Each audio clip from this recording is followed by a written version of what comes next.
அனைவருக்கும் வணக்கம். நாம் இன்று பார்க்க இருக்கின்ற தலைப்பு 6, 8, 12ஆம் அதிபதிகளும் மற்றும் வீடுகளும் என்ன தருவார்கள்.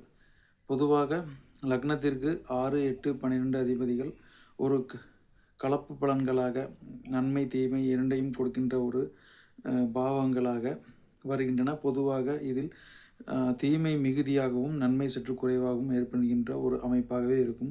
பொதுவாக 6, 8, 12ஆம் அதிபதிகள்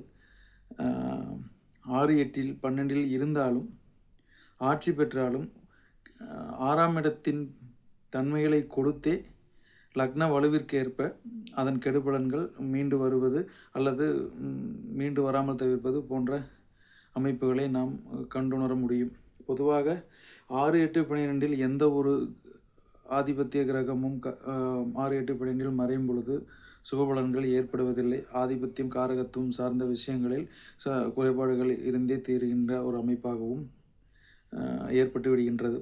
பொதுவாக 6இல் சுபகிரகங்களான குரு, சுக்கிரன் இது போன்ற கிரகங்கள் ஆதிபத்திய ரீதியாக மகர லக்னத்திற்கு 5க்கும் 10க்கும் உடைய சுக்கிர பகவான் இங்கே 6இல் மறைவது இங்கே ஆதிபத்திய குறைபாடுகளை கொடுக்கின்ற ஒரு அமைப்பாகவும் இருக்கும். பொதுவாக மீன லக்னத்திற்கு 6இல் மறைகின்ற குரு பகவான் இங்கே லக்னாதிபதி 6இல் மறைந்தார் என்கின்ற அடிப்படையில் இங்கே உடல்நலக் கோளாறுகள் ஏற்படுகின்ற ஒரு அமைப்பாகவும் இருக்கும். பொதுவாக லக்ன அதிபதி 1, 5, 9 கூடையவர்கள் 6, 8, 12 மறையாமல் இருப்பது ஒரு நல்ல அமைப்பை ஏற்படுத்தி கொடுக்கும்.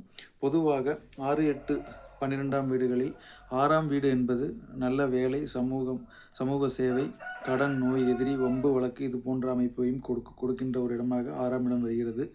8ஆம் இடம் ஆயுள், கண்டம், விபத்து, வெளிநாடு, பரதேச வாழ்க்கை, தூரதேசங்களுக்கு சென்று பிழைக்கின்ற ஒரு இடம், அதிர்ஷ்டம், புதையல் இது போன்ற அமைப்பையும் 8ஆம் இடம் கொடுக்கின்ற அமைப்பாக வரும். 12ஆம் இடம் அயன சயன போகம், சிறைப்படுவது, வெளிநாடு செல்வது, விரயங்களை சொல்வது இது போன்ற அமைப்பையும் கொடுக்கின்ற இடமாகவே வரும். பொதுவாக எந்த ஒரு லக்ன சுப ஆதிபத்திய பெற்றும் கிரகம் 6, 8, 12 மறைவது இங்கே சாதகம் அல்லாத பலனை நிச்சயம் கொடுத்தே தீரும். லக்ன யோகர்கள் 6, 8, 12 அமரும் பொழுது நன்மைகள் குறைந்த அளவில் கொடுக்கின்ற ஒரு ஏற்படுகின்ற ஒரு அமைப்பாகவும் இருக்கும். ஒரு 5 கூடையவன் போய் 6இல் மறைவது புத்திர தோஷம், புத்திர தாமதம் இது போன்ற அமைப்பை ஏற்படுத்தி கொடுப்பார். பொதுவாக லக்னாதிபதி 6, 8, 12 மறைவது ஒரு நல்ல பலன்கள் ஏற்படுகின்ற அமைப்பாக இருப்பதில்லை. பொதுவாக 2ஆம் அதிபதி 6இல் இருப்பது நல்ல ஒரு தன்மையை கொடுக்கும். எந்த ஒரு கிரகமும் 6இல் மறைவது நவகிரகங்களில் ஆதிபத்திய சுபகிரகம் அசுபகிரகம் 6இல் இருக்கும் பொழுது அது சார்ந்த விஷயங்களில் பிரச்சனைகளை ஏற்படுத்துகின்ற ஒரு அமைப்பாக இருக்கும்.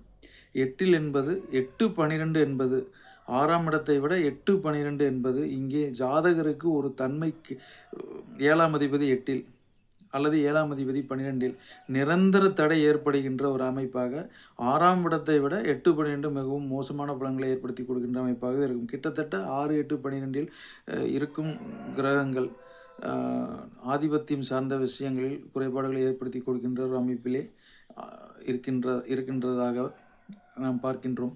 பொதுவாக லக்னாதிபதி 6, 8, 12 மறைந்தாலும் இங்கே சுபபலன் ஏற்படுவதில்லை. 6ஆம் இடத்ததிபதி, 8ஆம் இடத்ததிபதி, 12ஆம் இடத்ததிபதி இங்கே பரிவர்த்தனை ஆகி விபரீத ராஜயோகம் என்று கூறப்பட்டாலும் இங்கே துர்ஸ்தானாதிபதிகள் சில நேரம் நல்ல யோகங்களை செய்து அகல பாதாளத்தில் தள்ளுகின்ற ஒரு அமைப்பையும் ஏற்படுத்தி விடுகின்றன.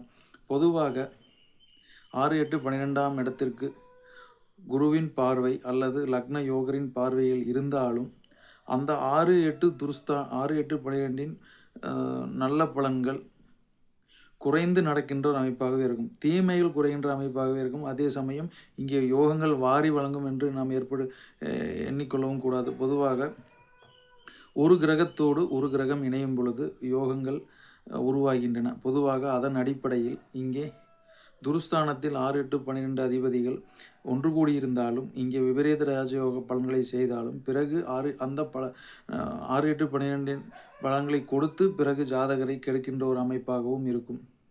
பொதுவாக லக்னாதிபதியின் வலு 6, 8, 12 அதிபதிகளின் தொடர்பு இணைவு இது போன்ற அமைப்புகளில் நம் ஜாதக பலனை தீர்மானித்து கூறுகின்ற ஒரு அமைப்பாக நாம் முக்கியத்துவம் கொடுத்து பார்க்க வேண்டிய அமைப்பாக நிச்சயம் இருக்கும். 6, 8, 12 அதிபதிகள் நின்ற ஸ்தானம் 6, 8, 12 அதிபதிகள் எங்கே பார்க்கிறார்கள், எந்த கிரகத்தை பார்க்கிறார்கள், லக்னாதிபதியை பார்க்கிறார்களா, லக்னத்தோடு தொடர்பு கொண்டிருக்கிறார்களா, இது போன்ற அமைப்பை நாம் நிச்சயமாக கவனித்தால் ஜாதகர் படும் துன்பம் எந்த மாதிரியான பிரச்சனைகளை ஜாதகர் சந்திக்கிறார் போன்ற அமைப்புகளை நாம் துல்லியமாக எடுக்கலாம். எனவே 6, 8, 12 அதிபதிகள் இங்கே நன்மைகள் குறைவு, தீமைகள் அதிகம், இது போன்ற ஒரு அமைப்பை கொடுப்பார்கள் என்று சொல்லி மீண்டும் மற்றொரு பதிவில் சந்திப்போம். நன்றி, வணக்கம்.